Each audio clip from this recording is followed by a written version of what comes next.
Assalamualaikum warahmatullahi wabarakatuh.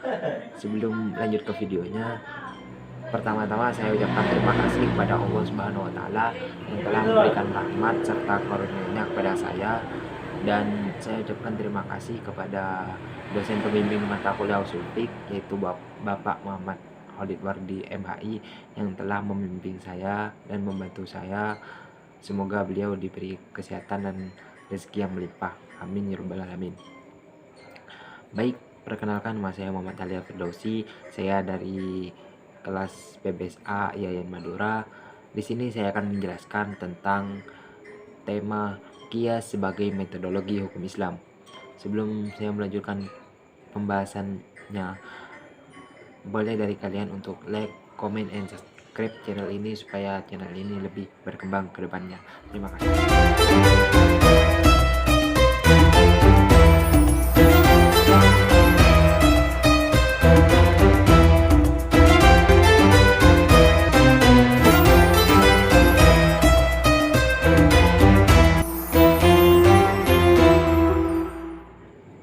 Ada 5 poin penting yang akan dibahas dalam tema saat ini. Yang pertama, pengertian qiyas. Yang kedua, syarat-syarat qiyas. Yang ketiga, rukun-rukun qiyas. Yang keempat, macam-macam qiyas. Yang kelima ialah apa itu qiyas dalam metodologi hukum Islam. Yang pertama ialah pengertian qiyas. Secara etimologi, qiyas berarti mengira-ngirakan atau menyamakan.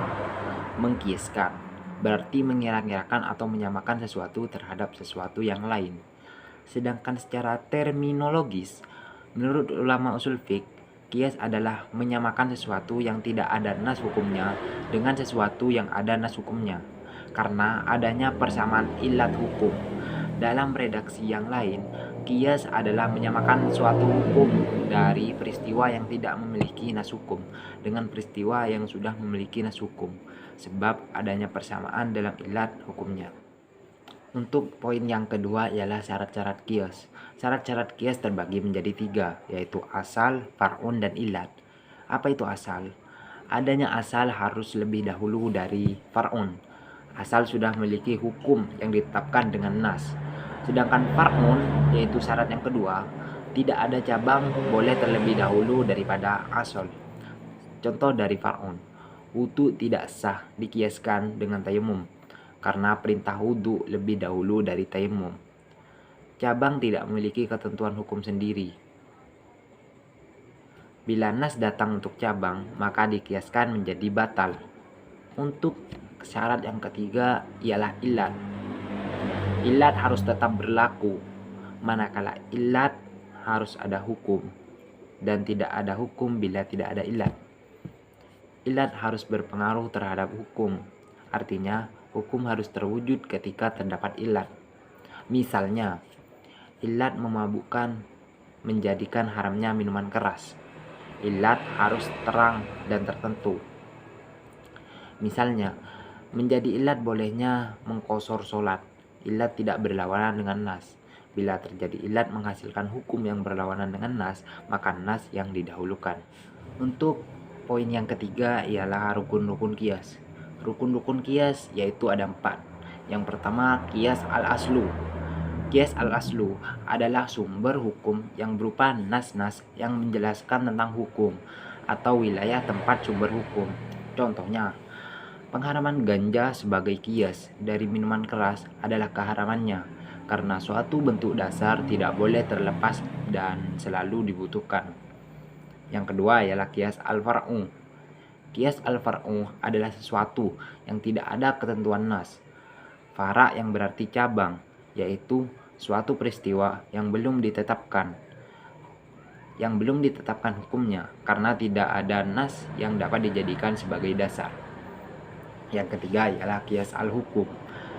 Al-hukum adalah hukum yang dipergunakan qiyas untuk memperluas hukum dari asal far'u, cabang, yaitu hukum dari asal yang telah ditetapkan berdasarkan nas, dan hukum itu yang akan ditetapkan pada fara' seandainya ada persamaan ilat.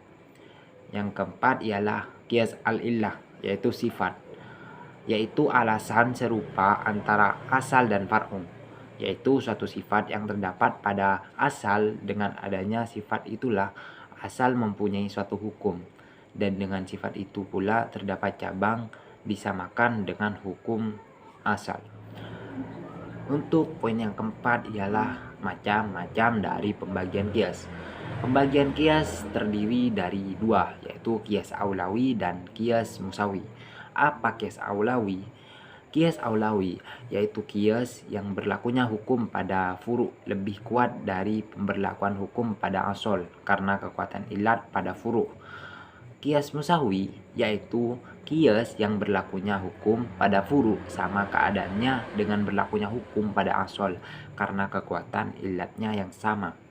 Untuk poin yang terakhir ialah kias sebagai metodologi hukum Islam. Kias hanya dapat dilakukan apabila telah diyakini bahwa benar-benar tidak ada satupun nas yang dapat dijadikan dasar untuk menetapkan hukum. Karena itu, tugas pertama yang harus dilakukan oleh seorang mujtahid adalah mencari apakah ada nas yang dapat dijadikan dasar untuk menetapkan hukum dari peristiwa atau kejadian. Jika telah diyakini benar-benar tidak ada nas yang dimaksud, barulah dilakukan qiyas.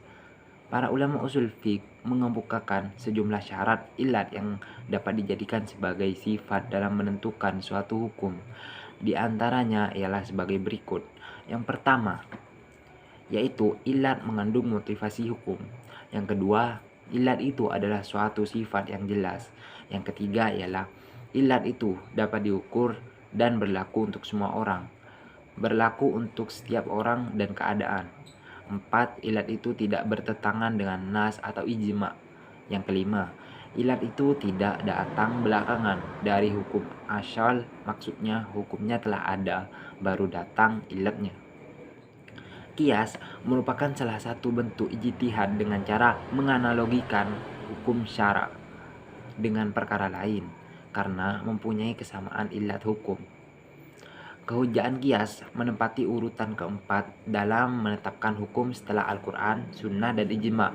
Berarti qiyas itu ada di urutan keempat dalam kehujaan. Kedudukan qiyas sebagai sumber hukum mendapat tanggapan yang beragam di kalangan ulama usul fiqh. Ulama usul fiqh juga sepakat atas kehujaan qiyas yang dilakukan Rasulullah semasa hidupnya.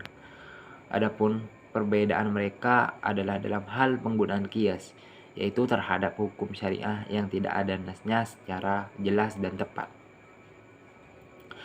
Hanya itu yang dapat saya sampaikan, kurang lebihnya saya mohon maaf. Wabillahi taufiq wal hidayah. Assalamualaikum warahmatullahi wabarakatuh.